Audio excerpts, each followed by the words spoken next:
Welcome to the Queer Confidence Podcast, the podcast to help you become your most confident queer self.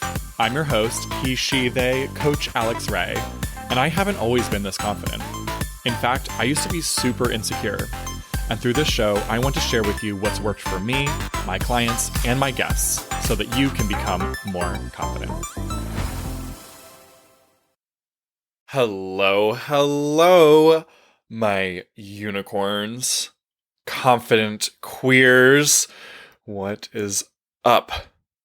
I am so happy to have you today. If I seem more energetic than usual, it's because I am. I have just been feeling so much overflowing joy and love for you today. It's just been, my mind has just been imagining really for you, and it's been filled with joy for what I know is possible and what I know you're going to achieve and what I know our queer community is turning into. What once was a place of a lot of sadness and suffering is really becoming a place of true pride and joy. And I am overwhelmed with love and excitement for you all. So let's dive into today's episode, huh? The Burnt Out Hero. I am so curious. I wish I could be inside your head right now to know what you think this episode is going to be about. But let me tell you what it means, what the Burnt Out Hero means to me. How you know if you are a burnt out hero is if everything feels very urgent. Like you have to get everything done right now because the world depends on you. And everything feels very significant and very big, and you're exhausted. You're burnt out, right? I actually, funny enough, had a realization today, shortly before getting on here, and realized, oh my gosh, I really am so far from the burnout that I used to experience. I used to really be working a ridiculous amount of hours, and every time I would have an idea, I felt like I had to execute it right now, like the world depended on it. I could not rest. I could not afford to rest. You could not afford for me to rest. I had to do it right now. And the reason I wanted to record this episode is because I coached 2 people on this actually late last year. And I realized, oh my goodness, this is actually such a common thing. And wow, and it happens to the most, what do we call that? Not advantageous. I'm at a loss for words, y'all. But those of us that really, oh my God, the word's gonna kill me. Ambitious, that's the word. Okay, the most ambitious of us, not advantageous. My goodness. So the most advantageous, oh my goodness. So the most ambitious of us, we get in this space where we have these strong missions, right, that drive us. We have a purpose that we feel very clear about. We have a spark inside of us that is just bright and glowing and feels like we have to take action. We're going to explode if we don't. And often our intentions for helping and healing the world are extremely good and extremely heroic. However, we end up getting very burnt out because we are so focused on the doing. And you might be having these thoughts, right? And I don't want you to have any shame about it. I want you to actually know that it's very normal. You think that you're very important and very significant, and the world could not possibly have this transformation without you. Sound arrogant or something on the surface. I feel very called to do what I do. And that is a very helpful and important trait as when you have any kind of cause that's driving you. But it comes back to bite you in the ass. And it really is not helpful in the long run, this way of viewing it. So here's the problem. You have a belief that you need to be the hero. And you're always doing things for others. I was a pro at this, okay? Remember, never bringing this message to you out of shame. Pretty much everything I ever talk about on here is things that I have personally experienced and done. So, you're holding it all together for others. You believe that if you were to stop doing what you are doing, things would fall apart with your friends, your family, your work, your business, your circle, the whole world would fall apart. You never could take a break because it'd all go to shit. And you put in effort to make it look and appear like you have life figured out. You're feeling inside like a shitstorm, but always trying to make sure that this outward appearance is polished and professional. And you're at the point right now where you're thinking, I don't know how much more of this I can take. I don't know if I can keep up with this. And this is such a common story for those of us that have a cause, a mission that really drives us in life. And I don't want you to get to that point where you give up, and you don't either. And so let's take a look at why this hero identity or self-concept is not helping you, but hurting you. And I'm going to give you something better that's going to work far better than this hero story that you're telling yourself. Because actually what you're doing is you are telling a hero story in a way, right? You have overcome something. I know you know exactly what it is right now. You have had a pile of shit in your past that you have overcome. And now you're using this hero journey against yourself. You are saying, I have done this. I have done all of this. I went through the worst of it. Alex, you don't even understand. I was at rock bottom. And I finally made it to this level. I can't go back. And there's nothing more terrifying to you at the moment than going back there. Because every time that you bring it up, you are reliving through that trauma again. It's like you're on a roller coaster. And the whole time you're screaming, get me off this thing! Right? Get me off this freaking ride. And then when the roller coaster pulls back into the station, you're like, oh, that wasn't so bad. That wasn't so hard. Right? You do this. You start invalidating how the things that you've been through.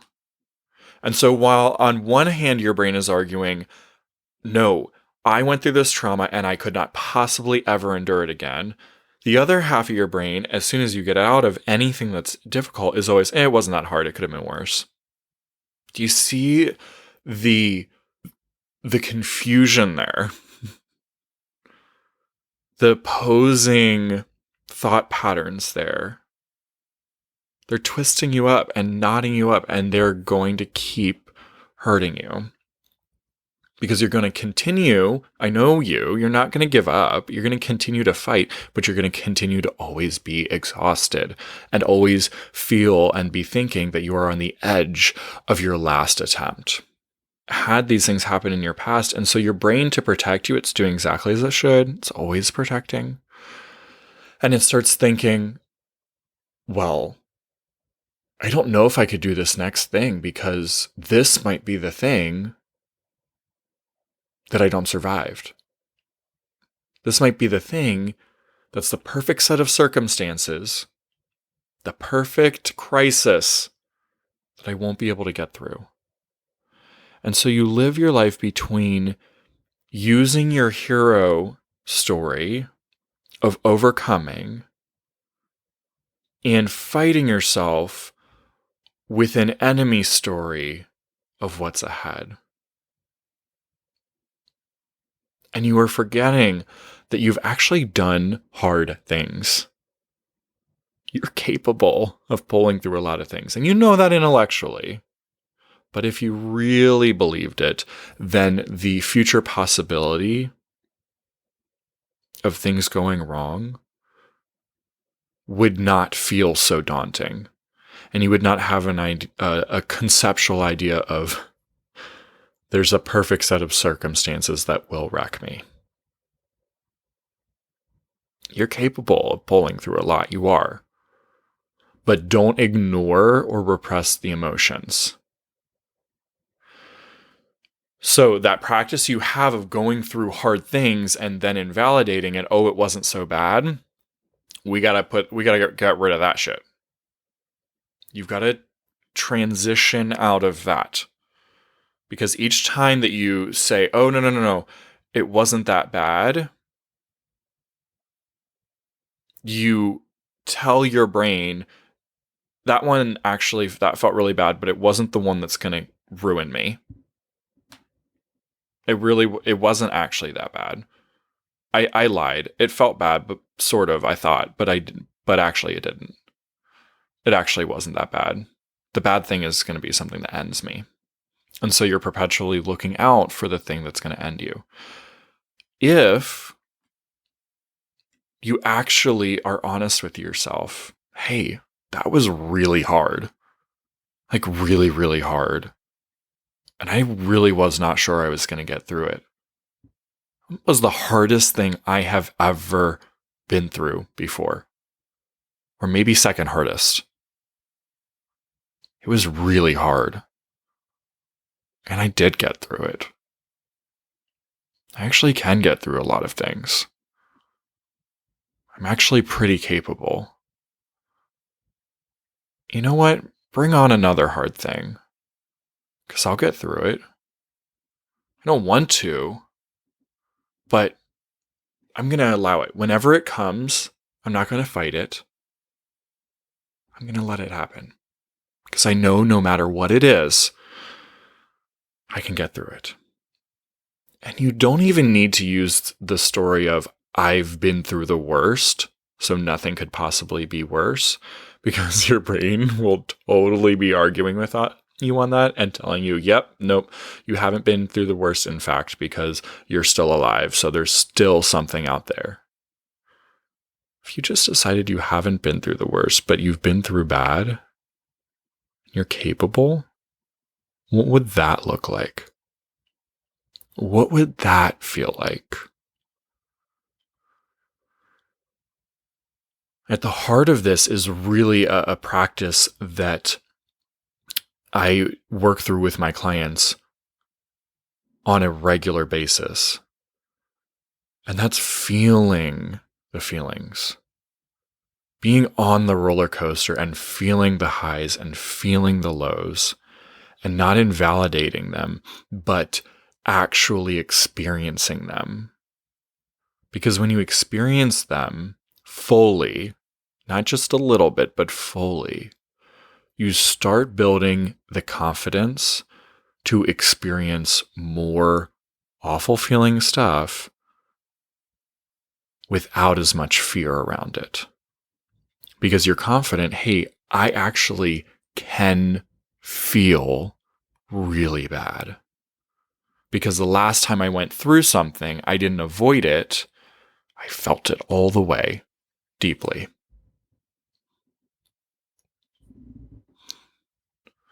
So I want you to question for yourself, why have you been telling yourself you are this hero? And why has that been serving you? And how is it not serving you anymore? Typically, when you've been trying to be the hero, you've been trying to be the hero so that you can feel worthy or successful.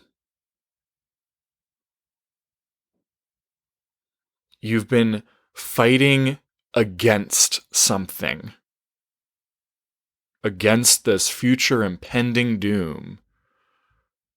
Or maybe it's a social justice cause and you've been fighting against that thing for so long, you can't remember what it would look like to not be focusing on that thing. And you're fighting against something so that you can have something else. And while that's made sense to you in the past, I want to completely flip that for you. Imagine a farmer who only fights against pests.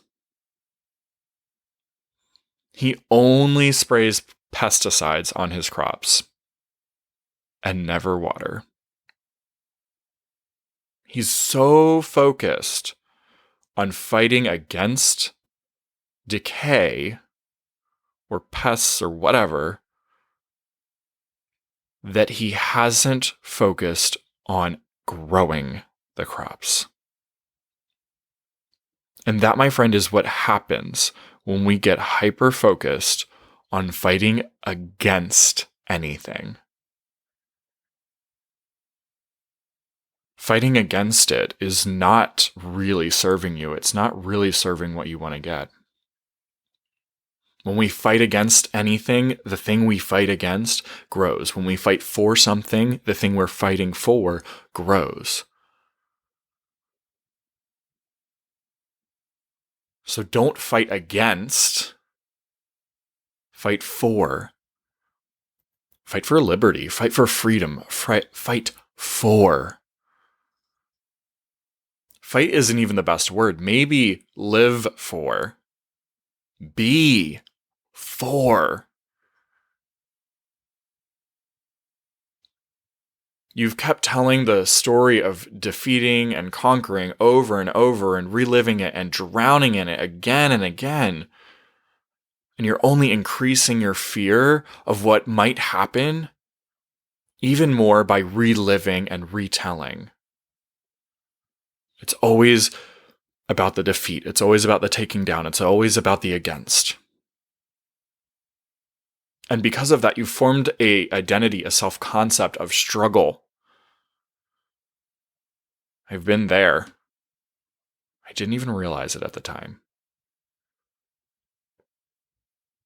But I want you to ask yourself, do I think that this is normal for me? Like, do I think this? You don't have to want it to happen. In fact, I didn't want to be struggling.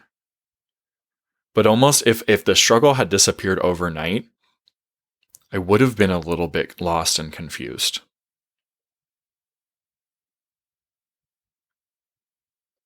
The circumstance can be the exact same thing. You are a person who experienced that thing and is still alive. Just keep it to the pure facts. You can still say you survived and never want to do it again. And that might be true, but you're missing the truth that you know how to grow. That you are much more capable than you've been giving yourself credit for. And I don't even like the word hero because it implies that you're fighting against. And again, remember that immediately sparks a feeling of exhaustion. So what about choosing a different word for yourself? What about shifting that concept, that self-concept, your identity from being this hero that has to fight against and protect, because it hasn't been serving you. It's been exhausting you. It's out of a kind heart that you do it. But you're worn out. And you're always just surviving. So what about a different word? Instead of being a hero, what about an icon? Or if that feels like too much of the spotlight, like a hero, then what about just simply living true to who you are? Living towards that desire that's within you, towards that thing, that nagging that you've felt for years or maybe your entire life. What about just being? There's room for being human in that. And there's excitement for what's possible instead of exhaustion for hard times past and hard times anticipated in the future.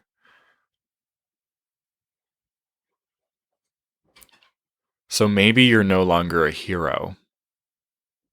Maybe you're just a beer, a liver.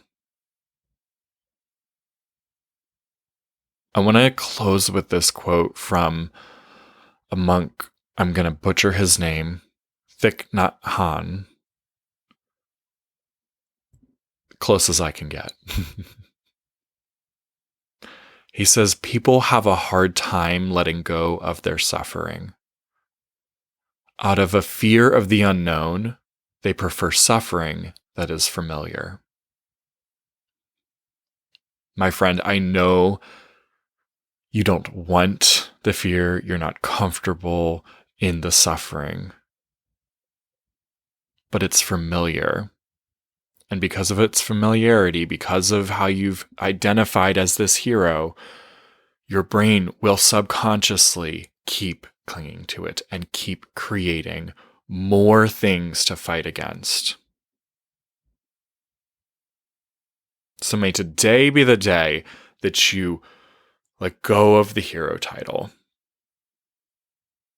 You're no good to the world as an exhausted, burnt out hero. Why don't you just be? Be with all of you. Feel all the way through those feelings. Process through them.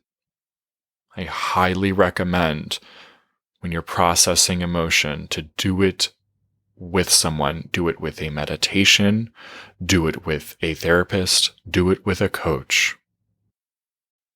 If you enjoyed this episode, don't keep it to yourself. Share it with a friend so they too can become more confident.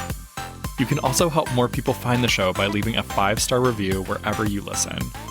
And if you want to become a more confident queer with support from yours truly, head to CoachAlexRay.com or use the link down in the show notes. I'm looking forward to working with you.